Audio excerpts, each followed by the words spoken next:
Добрый вечер. В эфире информационный выпуск Амшикшара. По информации Министерства здравоохранения, в целом по республике вспышек так называемого свиного гриппа нет, но отдельные случаи регистрируются. Тяжелых больных нет, но есть те, кто попал в больницу из-за несвоевременного обращения. В данное время в республике зарегистрированы 16 человек, заболевших вирусом гриппа H1N1. 8 из них дети до 14 лет. В Министерстве образования и науки состоялось совещание по заболеваемости свиным гриппом среди учащихся. Министр Адгур Коба обсудил с заведующими районных отделов образования актуальность введения карантина в школах республики. Хотя на официальном уровне отмечается, что в стране нет эпидемиологической ситуации. Многие родители просто не пускают своих детей в школу. Алика Трапш продолжит тему. В последнее время из-за вспышки в Абхазии сезонного гриппа в школах республики заметно снизилась посещаемость. К примеру, во второй Сухумской школе в конце прошлой недели отсутствовали 25% учащихся, а в понедельник уже 28%.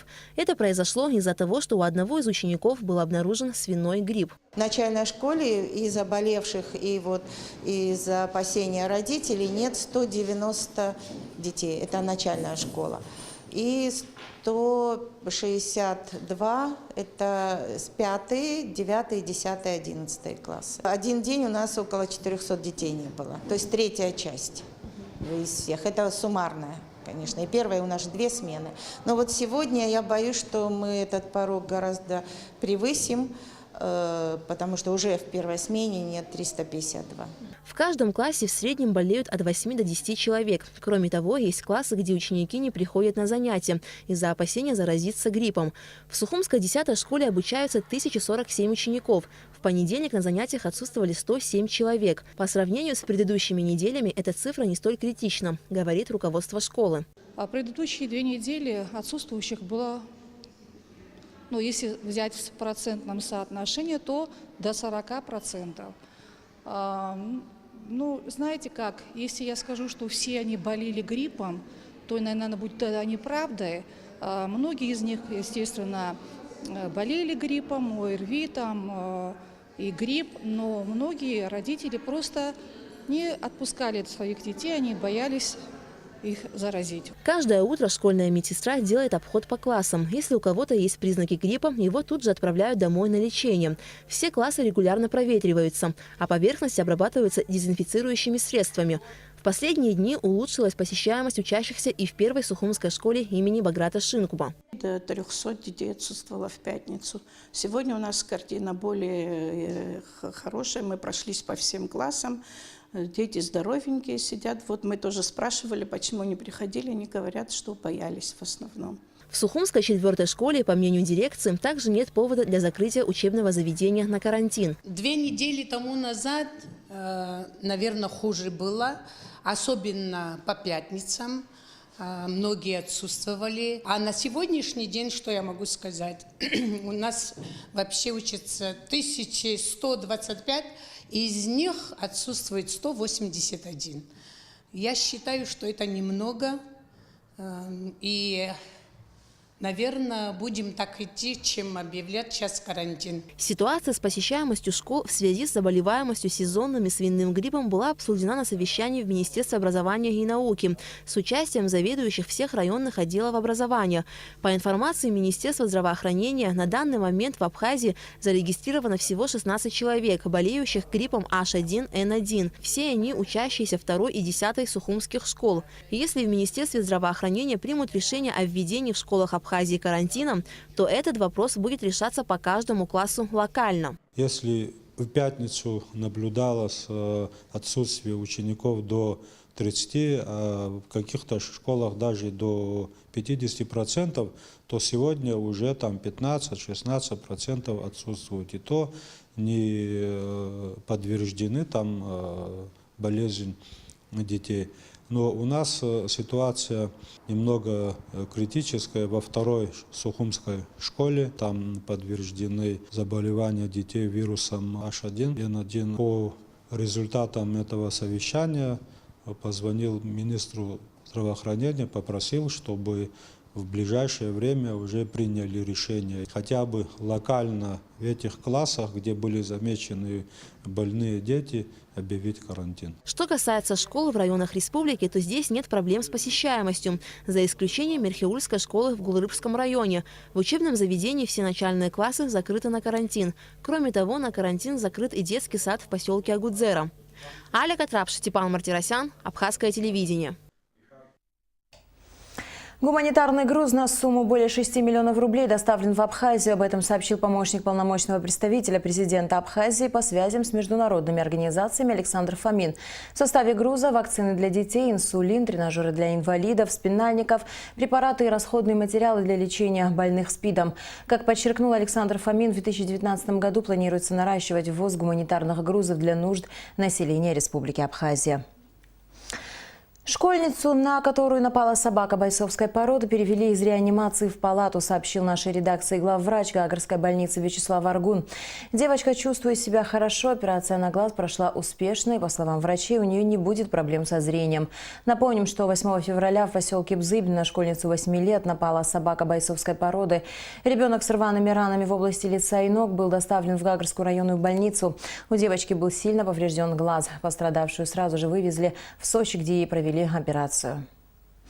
Официальная делегация правительства Абхазии во главе с премьер-министром Валерием Ганба примет участие в открытии и пленарном заседании Российского инвестиционного форума, который пройдет в Сочи 14-15 февраля, сообщается на официальном сайте Кабинета министров республики. На площадке форума планируется подписание меморандума о намерениях по развитию торгово-экономического, научно-технического и культурного сотрудничества между правительством Республики Абхазия и администрацией Ненецкого автономного округа. Абхазский государственный драматический театр и Государственный русский театр драмы открыли набор в детские театральные студии. Занятия будут проводить ведущие актеры театров. Чему будут обучать детей и как скоро маленькие артисты станут участниками театральных постановок, расскажет Гугуца Вардания. Мир перевоплощения и волшебства, игра воображения, возможность узнать что-то новое, место, где могут исполниться самые смелые фантазии. Все это театр. Кроме того, театр воспитывает и приучает к прекрасному. Особенно важно вовлечь в мир театра подрастающее поколение. Отрадно отметить, что в Абхазии к этому виду искусства есть большой интерес не только среди взрослых, но и среди молодежи. Абхазский драматический театр имени Самсона Чанба и Русский театр драмы имени Фазиля Искандера предоставляют детишкам возможность стать частью этого удивительного мира. Детская студия Абхазского драмтеатра «Нарт» объявила о наборе юных актеров в возрасте от 9 до 16 лет. Отбор проходит каждую субботу февраля и продлится до конца месяца. Одним из главных критериев является знание абхазского языка. Актерскому мастерству детей будут обучать актеры театра, среди которых выпускники Петербургского театрального института Лана Джопо и Гудиса Тодуа. В комиссию входит генеральный директор Абхазского драмтеатра Надар Чанба, также педагоги студии Гудиса Тодуа, Лана Джопо и актеры театра.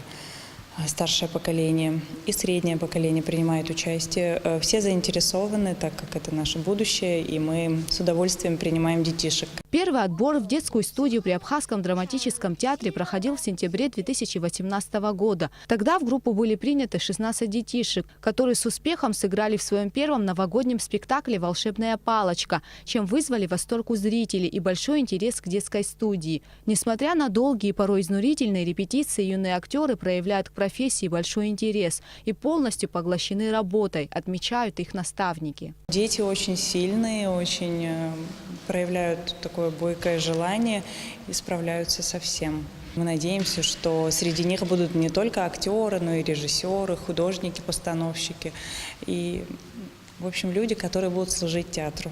11 февраля начался набор в детскую театральную студию при Русском театре драмы. Здесь также занятия будут проводить ведущие актеры театра во главе с заслуженным артистом Абхазии Джамбулом Жардани. Детей будут обучать актерскому мастерству, пластике, сценической речи, вокалу. Юные актеры будут участвовать в различных мероприятиях. Через какое-то время этих ребят можно будет увидеть, может быть, в спектаклях наших, каких-то проектах, которые на нашей сцене будут реализовываться. И, конечно, мы для них отдельно сделаем какой-то интересный спектакль, музыкальный, скорее всего, и покажем его на нашей сцене. Но это уже дело будущего. Прием заявлений в детскую театральную студию при Русдраме продлится до 20 февраля, а уже 20 и 21 февраля пройдут вступительные испытания. На сегодняшний день принято около 30 заявлений. Всего в студию планируют зачислить 15 детей. По словам Ираклия Хиндба, очень важно, чтобы актер воспитывался с детства. И, возможно, именно эти дети сформируют будущее поколение абхазских профессиональных актеров. Гугут Савардани, Инала Гухава, Алексей Баструков. Абхазское телевидение. В рамках реализации программы правительства Москвы по поддержке соотечественников, проживающих за рубежом, в Доме Москвы в Сухуме представителям русских общин и погрануправления ФСБ Российской Федерации в Абхазии передали в дар учебно-методическую литературу по русскому языку, культуре и истории России. Всего 88 наименований, 368 экземпляров на сумму 200 тысяч рублей. Подаренные книги будут направлены в Центр детского развития «Росточек», а также распределены между учащимися средней школы номер 2 города Гал. Уже несколько дней, как жители центральной части столицы испытывают неудобства в связи с периодическим отключением воды. Как оказалось, в селе Эшера вышла из строя подкачивающая насосная станция. Что делается, чтобы восстановить водоснабжение и как скоро работы будут завершены, выяснял Саид Джарсаля. В пятницу вечером в результате короткого замыкания вышел из строя вакуумный электродвигатель мощностью 110 киловатт, подкачивающий водой вторую насосную станцию. Этот так называемый тихоходный агрегат выкачивал из водозаборных скважин около 1800 кубометров воды в час.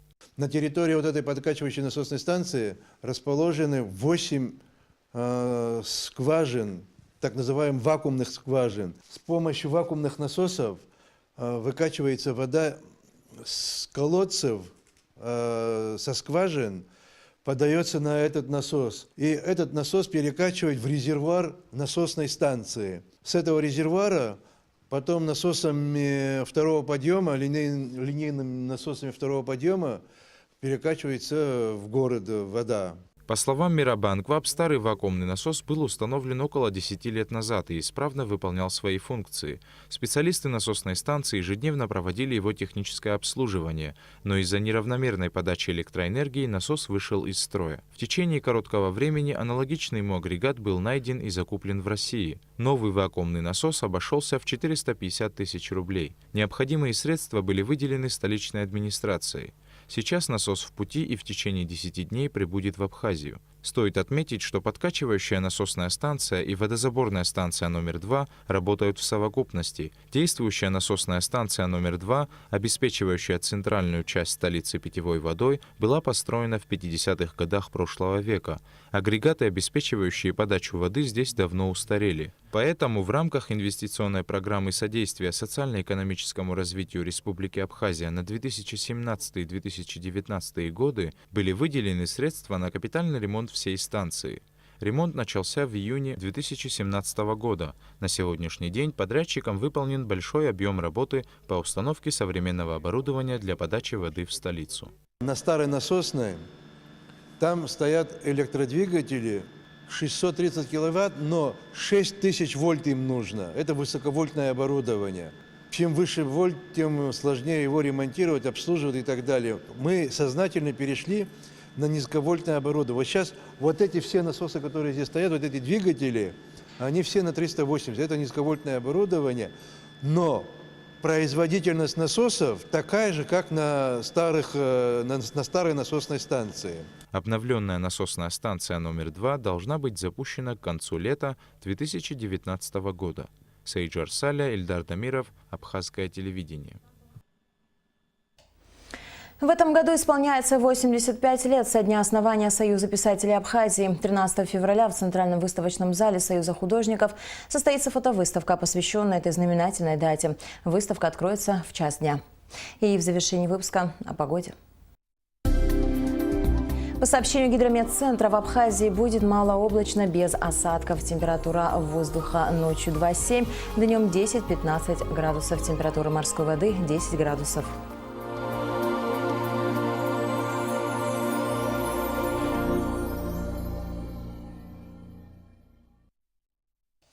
На этом наш выпуск подошел к концу. До скорых встреч в эфире.